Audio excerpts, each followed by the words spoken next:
मेरा 20 साल का नौकर रामू हमेशा मेरे आगे पीछे घूमता रहता था। मैंने उसे छोटा समझा था, लेकिन एक दिन उसने मुझसे कहा, मालकिन, मुझे छोटा समझने की गलती मत कीजिए। उस रात जब मैंने उसे देखा तो मैं आश्चर्यचकित हो गई थी, क्योंकि उस रात रामू ने 20 साल के लड़के की तरह नहीं, बल्कि 30 साल के आदमी की तरह मेरा। हेलो दोस्तों, आज की इस अनोखी कहानी में आप सभी का स्वागत है। जब से रामू मेरे पास सोने लगा था, तब से मेरे शरीर में बदलाव आने लगे थे।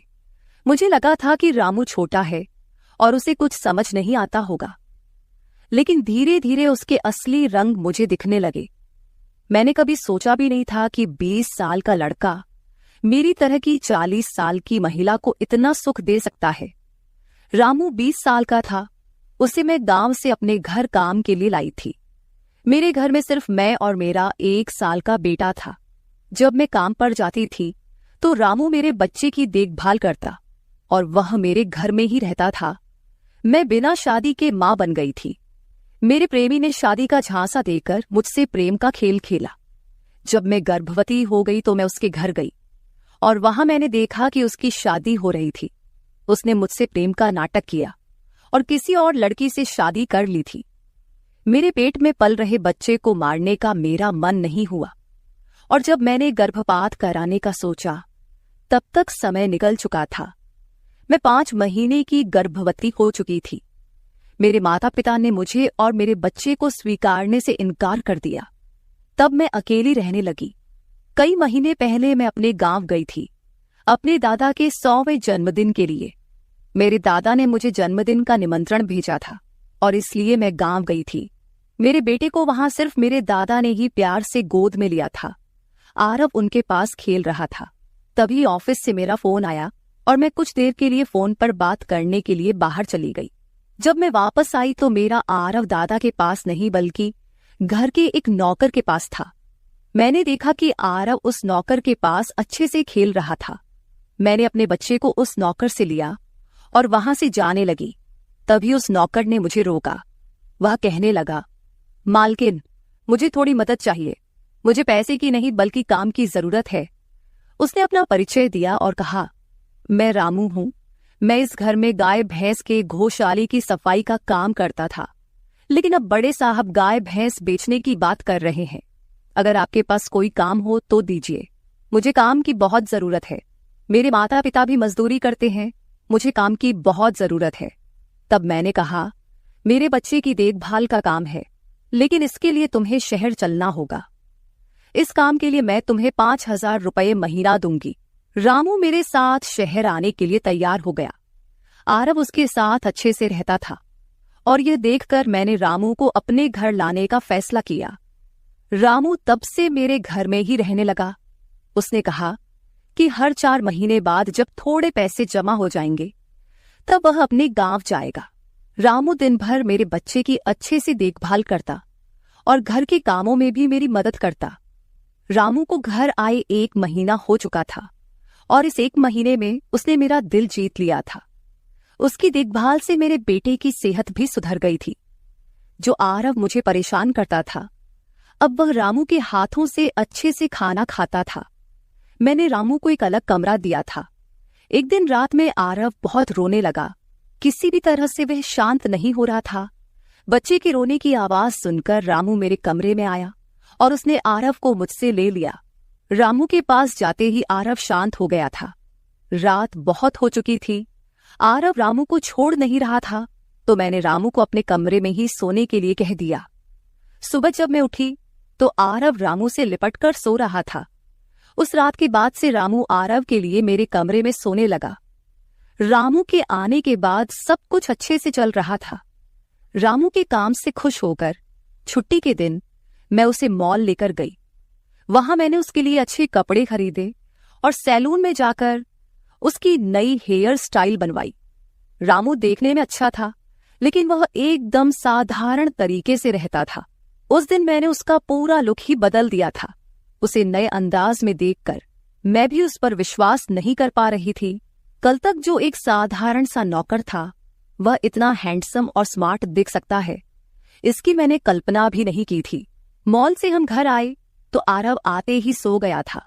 मैंने उसे कमरे में बिस्तर पर सुला दिया और पानी पीने के लिए बाहर जाने लगी। तभी रामू मेरे लिए पानी लेकर आया। पानी पीकर मैंने गिलास रखा और रामू मुझे तब से ही एकटक देख रहा था। जैसे ही मैंने गिलास रखा उसने मुझे गले लगा लिया। कई सालों बाद किसी पुरुष ने मुझे गले लगाया था। मैंने उसे खुद से दूर किया। तब रामू ने कहा, मालकिन, आपकी वजह से आज पहली बार मैंने खुद से प्यार करना सीखा है। जिंदगी बहुत खूबसूरत है, बस इसे जीना आना चाहिए। आज आपने मेरा कायाकल्प करवा कर मुझ पर बहुत बड़ा उपकार किया है। मैं सच में बहुत अच्छा दिख रहा हूँ। रामू के चेहरे पर खुशी देखकर मैं भी खुश थी। अगले दिन से वह बहुत स्वच्छ और सलीके से रहने लगा था। वह 20 साल का था, लेकिन गांव का लड़का होने के कारण उसकी कद काठी अच्छी थी। वह घर में भी रोजाना कसरत करता था। उसकी लंबाई भी ठीक ठाक थी। मैंने उससे उसकी पढ़ाई के बारे में पूछा था, लेकिन उसने कहा कि अब उसका पढ़ाई से मन उठ गया है। हर सुबह ऑफिस जाने से पहले मैं अपने बच्चे को दुलार कर ऑफिस के लिए निकलती थी। आज जब मैं ऑफिस के लिए निकलने से पहले आरव को चूमने गई, तब वह रामू की गोद में था। अचानक आरव ने अपनी गर्दन घुमाई और मेरे होंठ रामू के गाल पर जा लगे। मुझे बहुत शर्मिंदगी महसूस हुई। मैंने उससे माफी मांगी और ऑफिस के लिए निकल गई। शाम को जब मैं घर आई, तब भी मैं रामू की आंखों में नजर नहीं मिला पा रही थी। रामू ने आरव को खाना खिलाकर सुला दिया था। फिर हम दोनों ने साथ में खाना खाया।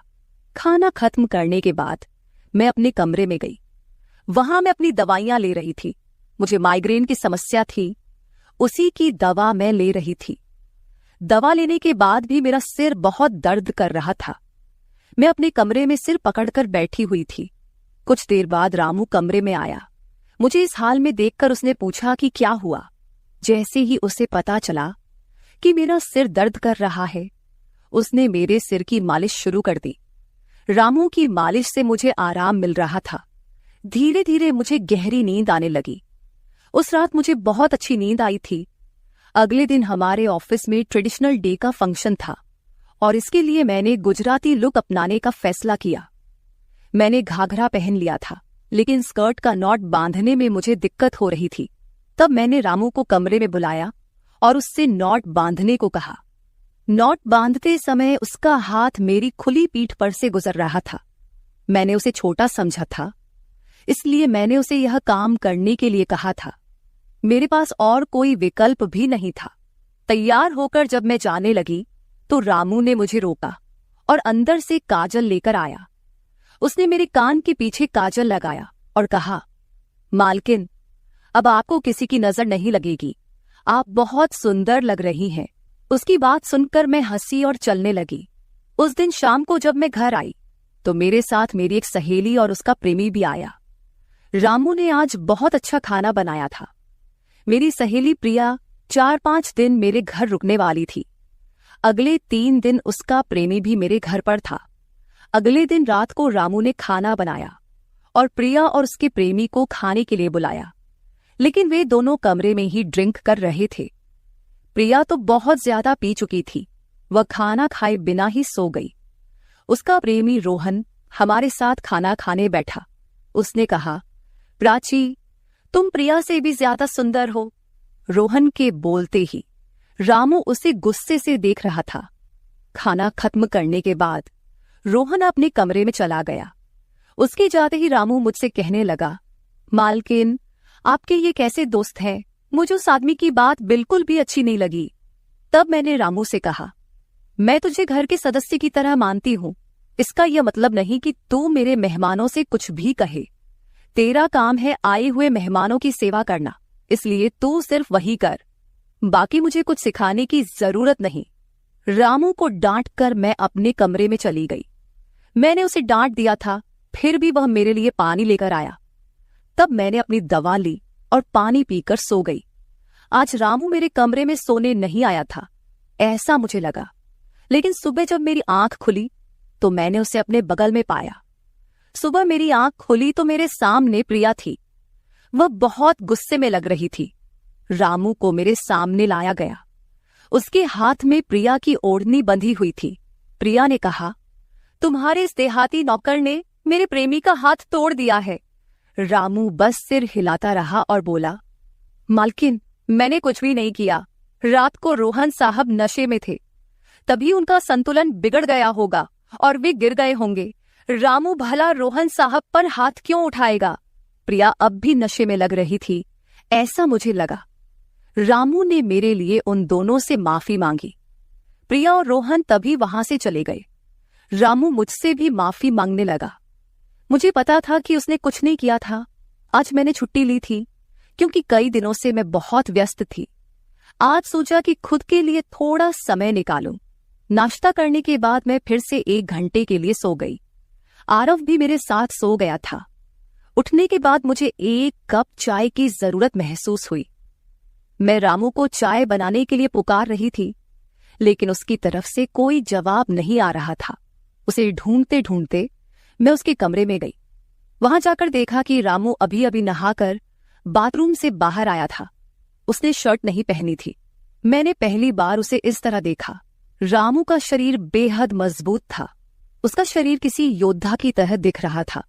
मैं उसे टकटकी लगाकर देख रही थी। मुझे उस वक्त कोई होश नहीं था। कई सालों बाद मैं किसी जवान पुरुष को इस तरह बिना कपड़ों के देख रही थी। मैं उसे टकटकी लगाए देख रही थी। तभी रामू ने मुझे आवाज दी। वह मेरे सामने शर्ट पहनकर खड़ा था, फिर भी मैं अपनी सुध-बुध खोए उसे देख रही थी। उसने मेरी आंखों के सामने चुटकी बजाई। तब मैं होश में आई और उससे कहा कि मेरे लिए चाय बना दे। आज घर में ही थोड़ा खुद का स्किन केयर करने का सोचा, इसलिए दोपहर के समय मैं अपने कमरे में अपना पार्लर चलाने लगी। उस समय मैंने शॉर्ट्स और गाउन पहन रखा था और मैं अपने पैरों का वैक्सिंग कर रही थी।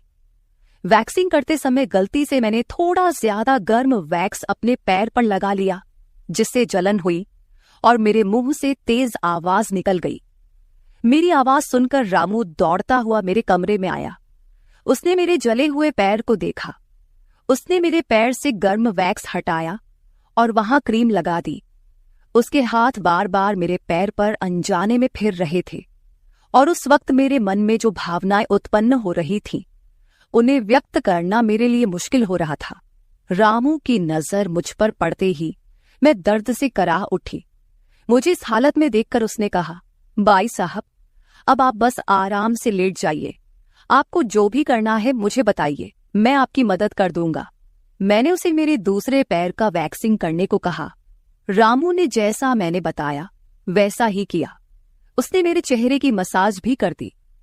उसके स्पर्श से मुझे बहुत आराम मिला। आज का छुट्टी का दिन मेरे लिए आरामदायक बीता। रामू में हर गुण भरा हुआ था। वह किसी भी काम में पीछे नहीं था। आज रात मैंने उसे मेरे कमरे में सोने के लिए मना कर दिया। दिन भर मैं घर में नहीं होती, कम से कम रात को तो मुझे मेरे बच्चे के साथ अकेले समय बिताना चाहिए। हर बार रामू का आना मुझे पसंद नहीं था, इसलिए मैंने उसे कमरे में सोने के लिए मना कर दिया। इस तरह दिन बीतने लगे। कुछ दिनों तक रामू के बिना आरव रात को सो नहीं पाता था, लेकिन धीरे धीरे उसने रोना बंद कर दिया। मुझे अपने अंदर कुछ बदलाव महसूस होने लगे थे। सुबह उठते ही मेरा शरीर बहुत दुखने लगता था। अचानक ये सब क्यों हो रहा है, समझ नहीं आ रहा था।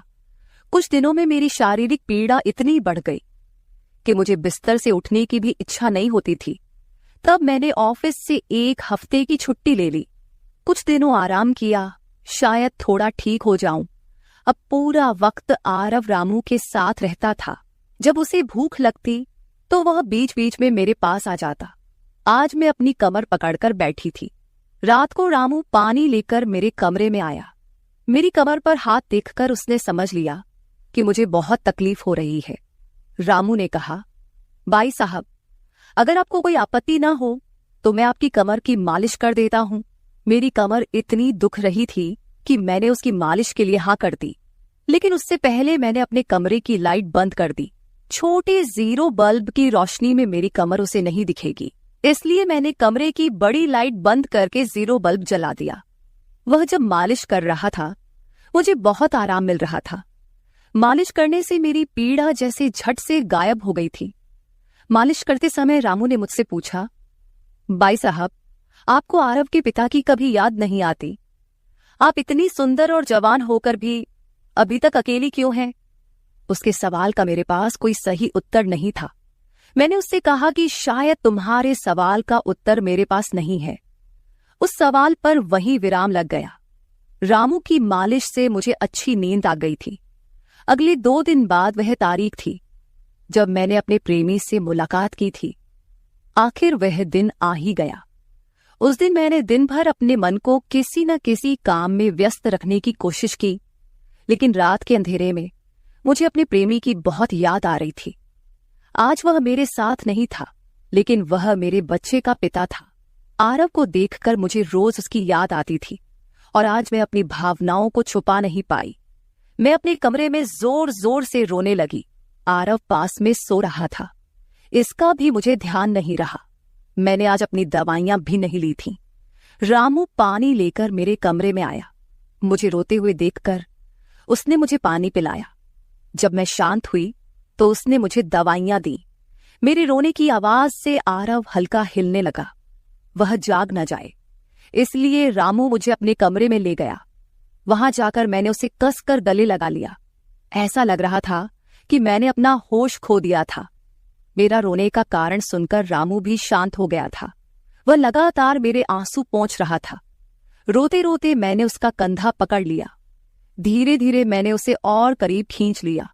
मैंने उससे कहा, रामू, आज की रात मैं तुम्हारे साथ बिताना चाहती हूं।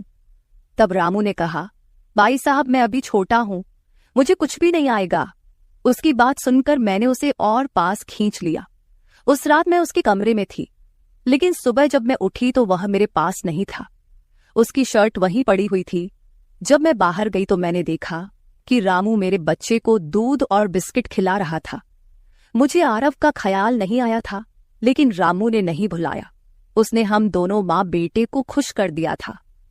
रात की थकान के बाद मैं सुबह देर से उठी थी। दिन भर रामू ने मुझसे नजरें नहीं मिलाईं। आज प्रिया मुझसे मिलने घर आई थी। वह रामू की तरफ देख भी नहीं रही थी। रामू ने उसे पानी दिया और कमरे से बाहर चला गया। थोड़ी देर बातें करने के बाद प्रिया जाने लगी। जाते समय उसने मुझसे कहा, जितनी जल्दी हो सके अपने नौकर को यहां से निकाल दो। वह दिखने में जितना मासूम लगता है उतना है नहीं। उसकी बात का मैंने खास ध्यान नहीं दिया। रोज की तरह रात को खाना खाने के बाद रामू ने मुझे पानी का गिलास मेरे कमरे में लाकर दिया और उसने आरव को भी सुला दिया था। आरव आज बाहर हॉल में झूले में सो रहा था। रामू उसकी देखभाल कर रहा था। मैंने अपने कमरे की लाइट बंद कर दी और सो गई। कुछ समय बाद मुझे आरव की आवाज सुनाई दी। उसकी आवाज से मेरी नींद खुली। मैं उठने वाली थी कि तभी उसकी रोने की आवाज बंद हो गई। कुछ समय बाद मुझे अपने कमरे का दरवाजा खुलने की आवाज सुनाई दी। मैं चुपचाप सब देख रही थी। रामू मेरे कमरे में आया था। उसने मेरे पास आकर यह देखने की कोशिश की कि मैं सो रही हूं या नहीं, और फिर उसने मेरा मोबाइल उठाया। उसकी वह खोजबीन देखकर मैंने जल्दी से कमरे की लाइट ऑन कर दी। मुझे जागता हुआ देखकर वह चौंक गया। मैंने उसके हाथ से अपना मोबाइल छीन लिया।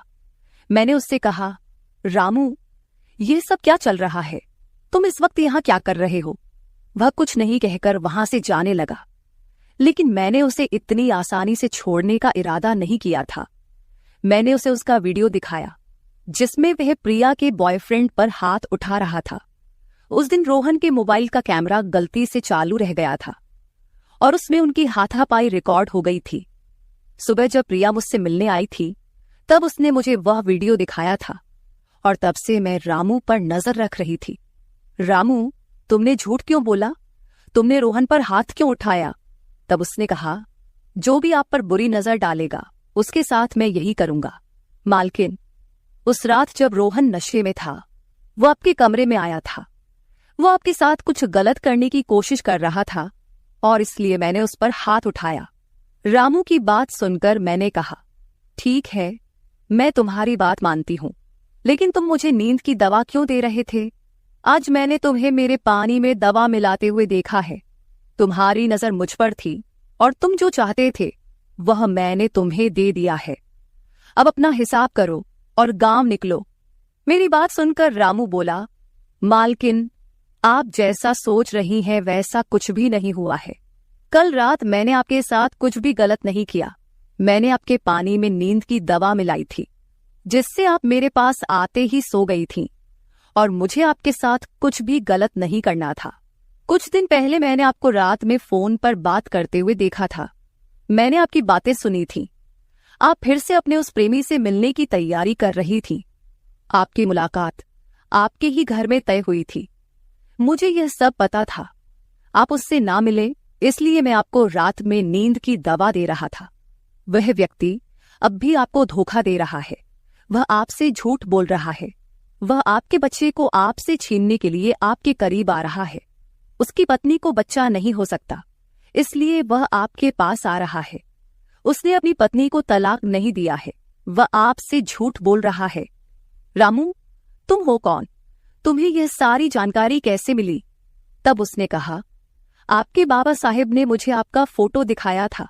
मुझे आप पहली नजर में ही अच्छी लगी थी, लेकिन बाबा साहेब ने यह भी कहा था कि आप शादी के खिलाफ हैं। तब मैंने उनके साथ मिलकर यह प्लान बनाया। आपके दिल में अपनी जगह बनाने के लिए मैं यहां आया था, लेकिन यहां आने के बाद मैंने देखा कि बहुत से लोग आप पर बुरी नजर रखते हैं, इसलिए मैंने आपकी सुरक्षा करनी शुरू कर दी। रामू 20 साल का नहीं था। मेरा पहला शक सही निकला। वह 30 साल का था और एक अच्छी नौकरी पर था। उसने मेरे प्यार के लिए इतनी मेहनत की थी। रामू ने मेरे प्रेमी के बारे में जो भी कहा था वह सब सच था। रामू ने मेरे प्रेमी की सारी जानकारी सही निकाली थी। रामू जैसा ईमानदार पति और मेरे बच्चे का पिता मिलना मेरे लिए बहुत बड़ी बात थी। मैं अपने प्रेमी के धोखे के जाल में फंसने से बच गई थी। आज मैं विक्रांत उर्फ रामू के साथ बहुत खुश हूं। वह मुझसे और मेरे बच्चे से बहुत प्यार करता है। मेरे बाबा साहिब की वजह से आज मेरा परिवार शुरू हुआ। मुझे रामू जैसा पति मिला, ये मेरा सौभाग्य था। दोस्तों, जो आपसे सच्चा प्यार करता है वह किसी भी कठिनाई में आपका साथ नहीं छोड़ता। रिश्ते निभाने वाले को किसी वजह की जरूरत नहीं होती, और रिश्ते तोड़ने वालों के लिए एक बहाना भी काफी होता है। तो दोस्तों, ये थी हमारी आज की छोटी सी कहानी। आपको ये कहानी कैसी लगी कमेंट करके जरूर बताएं। अगर आप ऐसी ही और भी इंटरेस्टिंग कहानियां सुनना चाहते हो तो चैनल को सब्सक्राइब जरूर कर ले और बेल नोटिफिकेशन ऑन कर ले, ताकि आपको मेरी आने वाली हर वीडियो समय से मिल सके। कल मिलेंगे एक और वीडियो के साथ। धन्यवाद।